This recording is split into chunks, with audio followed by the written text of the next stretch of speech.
स्वागत आप सभी का। आप देख रहे हैं भारत 24। आपके साथ मैं हूं प्रिया सिन्हा। भारत अब स्पेस में घर बनाने वाला है। जी हां, अपना घर यानी कि स्पेस स्टेशन। भारत के स्पेस प्रोग्राम ने बीते 8 दशकों में बहुत तरक्की की है। भारत चांद पर कदम रख चुका है, उस जगह तक अपनी पहुंच बना चुका है जहां आज तक कोई नहीं पहुंच पाया। भारत ने मिशन आदित्य के जरिए सूरज से भी आंखें मिला ली है। अब हम स्पेस में अपना खुद का घर बनाने जा रहे हैं। गगनयान नाम से ह्यूमन मिशन लॉन्च करने के बाद इसरो साल 2035 तक अपना खुद का अंतरिक्ष स्टेशन स्थापित करने की योजना बना रहा है। इसे भारतीय अंतरिक्ष स्टेशन BAS कहा जाएगा। अभी अंतरिक्ष में 2 स्पेस स्टेशन काम कर रहे हैं। एक इंटरनेशनल स्पेस स्टेशन है जिसे रूस अमेरिका के सहयोग से बनाया गया है। दूसरा चीन का तियांगोंग स्पेस स्टेशन है। अब भारत अपना स्पेस स्टेशन बनाने के बाद अमेरिका, रूस और चीन जैसी इंटरनेशनल स्पेस प्लेयर के लिस्ट में शुमार हो जाएगा।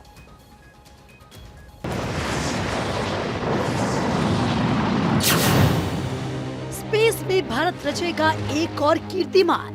2035 तक अंतरिक्ष में भारत का अपना स्पेस स्टेशन होगा। इसी अमृतकाल में भारत का एस्ट्रोनॉट भारत के अपने रॉकेट से चंद्रमा पर भी उतरकर दिखाएगा। अंतरिक्ष में जल लहराएगा अपना प्यारा तिरंगा।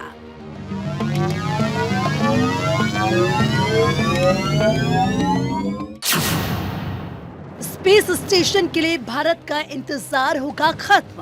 ISRO started in 1969 when the first human being, Neil Armstrong, landed on the surface of the moon. Today, we have landed on the southern pole before anybody else. That's why now the world looks up to us. When Mr. Somnath says we land a human being on 2040, the whole world believes him, trusts him. अंतरिक्ष में होगा भारत का अपना space station.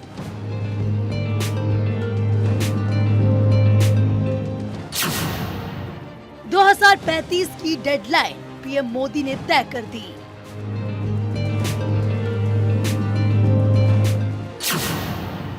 चांद पर रखा कदम, सूरज से मिलाई आंखें।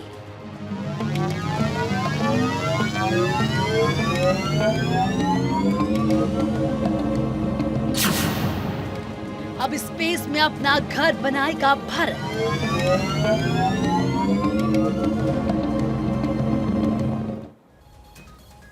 केंद्रीय विज्ञान और प्रौद्योगिकी राज्य मंत्री डॉक्टर जितेंद्र सिंह ने शनिवार को बड़ी बात कही।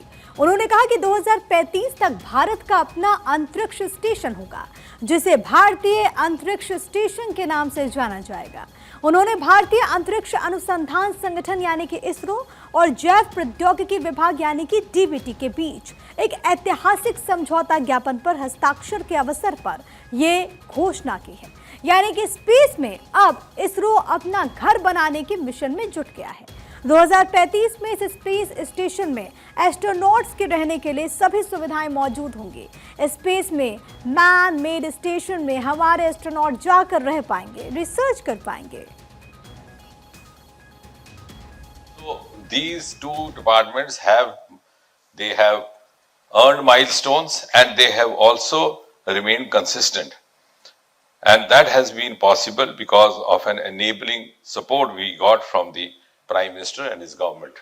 And that's why there is so much akin in their journey. And I'm sure the MOU that is being signed today, which will also now herald a new area of interest, which is going to be known as bioastronautics or space biology.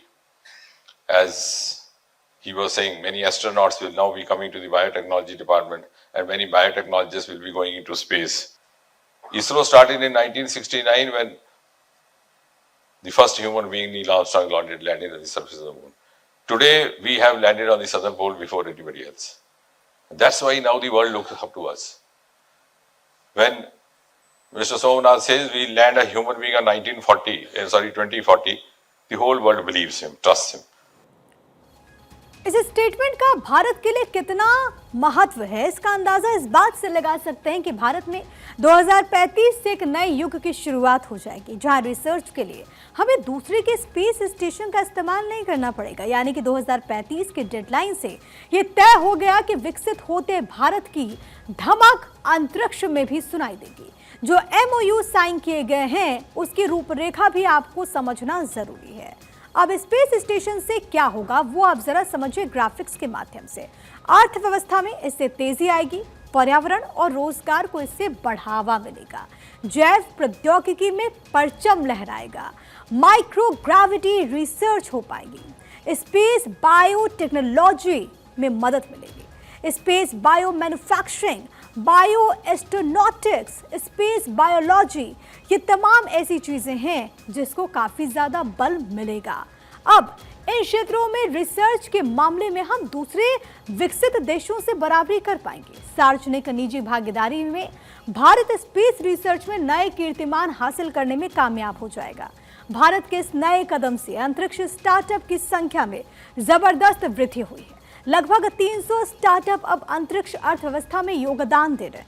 इस साझेदारी से राष्ट्रीय मानव अंतरिक्ष कार्यक्रम को लाभ मिलने और मानव स्वास्थ्य अनुसंधान, नए फार्मास्यूटिकल्स, नई चिकित्सा, वेस्ट मैनेजमेंट, रिसाइकल के जैव आधारित प्रौद्योगिकी में नई रिसर्च को बढ़ावा मिलने की भी उम्मीद जाहिर की जा रही है। Space technology is no longer confined to launching of rockets. It's doing much more otherwise than launching rockets. And India has produced a good model of how we accomplish that for the rest of the world. And now in 3 years or 4 years, we were just one-digit space startup.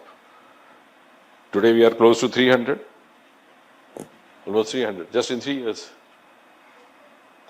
And our first generation startups have turned into entrepreneurs. And our space economy is also on the rise. We were 8 billion now, we hope to go 3 times. Alternatively, simultaneously, what was happening with biotechnology? Till COVID came, it was hardly known. 2014, we had only 50 startups. Today, we have more than 8,000. Our bioeconomy was just $10 million. Today, it's more than 100, it's 130 million. 150 billion, she's saying, since it's been gone up, just in 10 years. दरअसल भारत सरकार ने सितंबर में चंद्रमा पर चौथे mission को मंजूरी दी थी और 2028 तक भारतीय अंतरिक्ष स्टेशन बेस की पहली इकाई के निर्माण के लिए भी हरी झंडी दे दी गई। यानी सब सही रहा तो भारत को रिसर्च के लिए अपना स्पेस स्टेशन मिल जाएगा। 2035 तक भारत अपने स्पेस स्टेशन का इस्तेमाल अंतरिक्ष यात्रियों के लिए कर पाएगा, जहां अंतरिक्ष यात्री कई दिन गुजार कर कई तरह के रिसर्च को अंजाम दे पाएंगे। पीएम मोदी के भाषण में आपने कई बार अंतरिक्ष स्टेशन की बातें सुनी होंगी। उन्होंने इसके लिए 2035 तक की डेडलाइन इसरो को दे दी है ताकि भारत गगनयान मिशन को 2040 तक पूरा कर पाए। इसके लिए सरकार ने 2035 तक एक भारतीय अंतरिक्ष स्टेशन और 2040 तक चंद्रमा की सतह पर एक भारतीय के उतरने की परिकल्पना की। इस लक्ष्य की ओर बढ़ने के लिए मंत्रिमंडल ने BS-1 के पहले मॉड्यूल के विकास को मंजूरी दे दी है। ये नया भारत है, ये सिर्फ स्पेस तक ही सीमित नहीं रहने वाला। ये मिशन भारत को चांद पर ही नहीं बल्कि चांद के पार भी लेकर जाएगा। इसी यकीन के साथ आज देश का इसरो अपने मिशन पर आगे बढ़ता जा रहा है। इसी कीर्तिमान को हासिल करने के लिए भारत ने पिछले साल 23 अगस्त 2023 को चंद्रमा के साउथ पोल पर उतरने वाला भारत दुनिया का पहला देश बन गया। इसी कीर्तिमान की याद में पीएम मोदी ने पिछले साल ही राष्ट्रीय अंतरिक्ष दिवस मनाने का ऐलान कर दिया था। अंतरिक्ष के इतिहास में सदा सदा के लिए तारीख अमर हो गई जब हम वहां पहुंचे जहां कोई नहीं पहुंच पाया। एक जमाना था जब हम दूर से चांद को निहारा करते थे, चंदा मामा दूर के कहा करते थे। मगर नया भारत अलग है। अब हमें चांद को निहारने भर से संतुष्टि नहीं मिलती। हम चांद पर तिरंगा तो पिछले साल ही फहरा चुके हैं।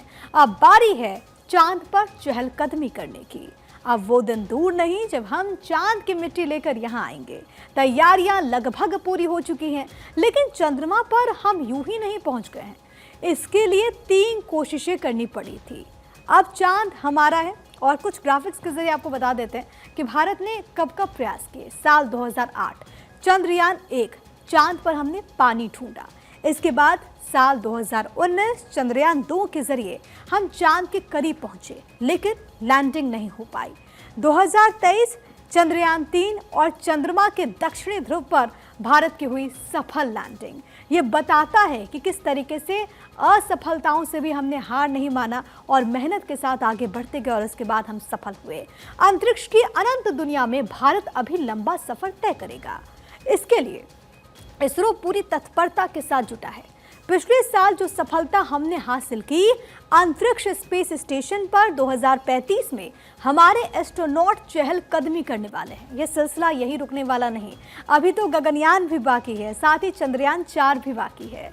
मतलब साफ है कि भारत अभी रुकने वाला नहीं है। अंतरिक्ष में दुनिया को चुनौती देने की कई योजनाएं तैयार हैं। पिछले 6 दशक से भारत अंतरिक्ष की दुनिया में तेजी से आगे बढ़ रहा है। कई उपलब्धियां अपने नाम कर चुका है और कई कीर्तिमान बनाने की दहलीज पर हम खड़े हैं। आगे हम इस पर भी बात करेंगे, लेकिन उससे पहले एक नजर डालते हैं इसरो की कुछ बेहतरीन उपलब्धियों पर। इंडिया का मिशन स्पेस और इसके लिए क्या उपलब्धियां हैं वो आप जरा देखिए। 1947 डॉक्टर विक्रम साराभाई ने अंतरिक्ष अनुसंधान की शुरुआत की। 62 इसरो की स्थापना हुई। 1963 पहला रॉकेट प्रक्षेपण स्थल केरल में स्थापित हुआ। 75 में पहला उपग्रह आर्यभट्ट लॉन्च हुआ। 1980 में पहला भू संचार उपग्रह एप्पल लॉन्च हुआ। 1984 में पहला रिमोट सेंसिंग उपग्रह IRS-1A को लॉन्च किया गया। 93 में पहला प्रक्षेपण यान PSLV लॉन्च हुआ। साल 2001 में पहला GPS उपग्रह GSAT-1 लॉन्च हुआ। साल 2008 में पहला मून मिशन यानी कि चंद्रयान 1 को लॉन्च किया गया। चांद पर पानी की मौजूदगी का हमने पता लगाया। फिर आता है साल 2013 जब पहला मंगल मिशन मंगलयान लॉन्च हुआ। फिर 2019 में दूसरा मून मिशन चंद्रयान 2 लॉन्च हुआ। चांद की सतह पर सफल लैंडिंग नहीं हुई थी। फिर 2023 में तीसरा मून मिशन चंद्रयान 3 लॉन्च किया हमने। चांद के दक्षिणी ध्रुव पर हमने सफल लैंडिंग की और इसी के साथ दक्षिणी ध्रुव पर उतरने वाला पहला देश बन गया भारत। 2023 में 2 सितंबर को आदित्य L1 को लॉन्च किया गया। ये शानदार उपलब्धियां हैं इसरो के नाम और अभी रुकना नहीं है। अंतरिक्ष की दुनिया में अभी भारत को कई कमाल करने हैं। अव्वल तो चांद को और करीब लाने का है। चांद पर हम उतरे जरूर हैं मगर अभी मिशन पूरा नहीं हुआ। चंद्रयान 3 के बाद चंद्रयान 4, 5 का काम भी पूरा हो चुका है। मतलब हम इतनी आसानी से चांद को हाथ जाने नहीं देंगे हाथ से। अभी तो कहानी शुरू हुई है। चलिए बताते हैं चांद को लेकर भारत के कुछ अगले मिशंस के बारे में भी। तो मून कमिंग सून। और अब आपको ग्राफिक्स के जरिए बता देते हैं चंद्रयान 4 और 5 की जो तैयारियां हैं वो यहाँ पर बहुत तेज है। इसरो ने डिजाइन पूरा कर लिया है, सरकार की मंजूरी का सिर्फ इंतजार है। चांद की मिट्टी लाने की तैयारी है। इसके जरिए चांद के रहस्यों से पर्दा उठेगा। भारतीय को चांद पर उतारेंगे। 2040 तक अंतरिक्ष यात्री भेजेंगे। यूएस ही एस्ट्रोनॉट भेज सका है, लेकिन भारत इस लिस्ट में शामिल होना चाहता है और इसको लेकर के तेजी से काम भी चल रहा है। भारत स्पेस की दुनिया में कई कारनामे करने की तैयारी में है। इसरो के अध्यक्ष एस सोमनाथ ने आगामी मिशंस की नई तारीखों का भी खुलासा किया। सोमनाथ के मुताबिक मानवयुक्त अंतरिक्ष मिशन गगनयान संभवतः 2026 में लॉन्च हो। साथ ही चंद्रमा से नमूना लेकर वापस लौटने वाला मिशन चंद्रयान 4 2028 में लॉन्च होने की उम्मीद है। It is because of this that the space is becoming very attractive today. Young people are looking at it with great passion, and we are looking at it in a manner in which the technology is becoming accessible to people, and we can launch satellites. Even you want to launch a satellite, it's possible for you to build and launch a satellite today. It was not possible earlier. The access to space has become is very, very, very important. Reusability has become important. Miniaturization of systems, especially electronics and software, and bringing intelligence into the systems have really enabled faster development cycles time, lesser development cost. I think all of these are important. I think you can also play a great role in this with the talents and skills that are developing here. And the application domain is really growing, and also its impact on economy, employability, job creation, etc. is also growing. these domains are very important, and that's why the government has recently taken initiative to open up the space sector, bring in more private investment and private participation in space.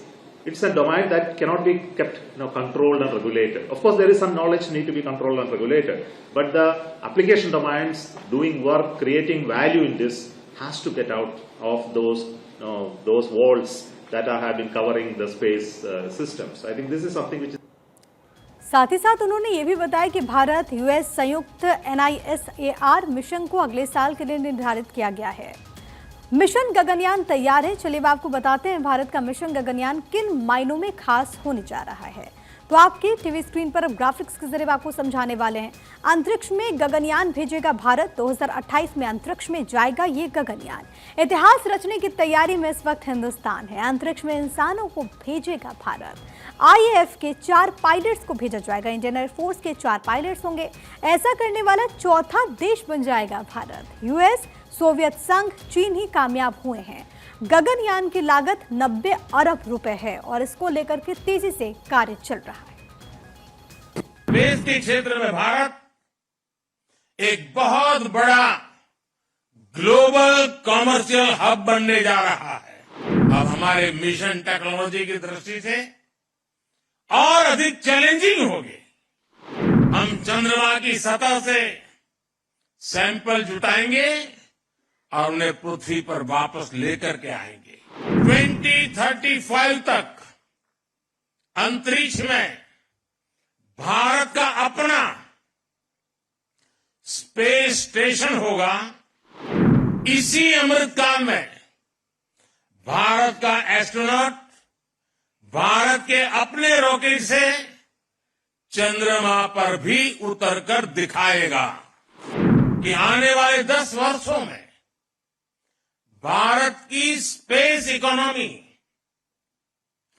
5 गुना बढ़कर $44 billion तक पहुंच जाएगी।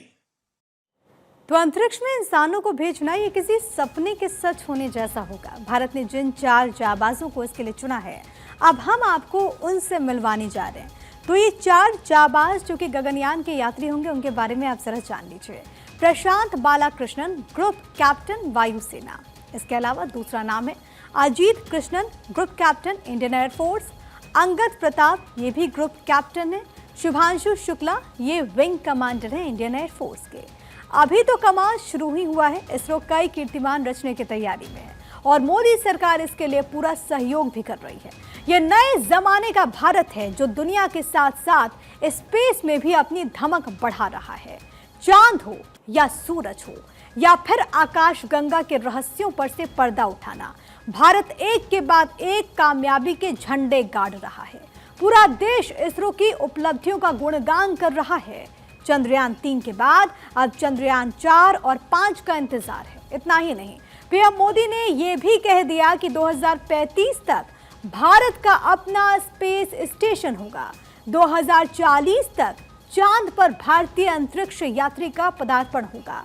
ना चांद दूर होगा और ना ही सूरज का कोई रहस्य बाकी रह जाएगा।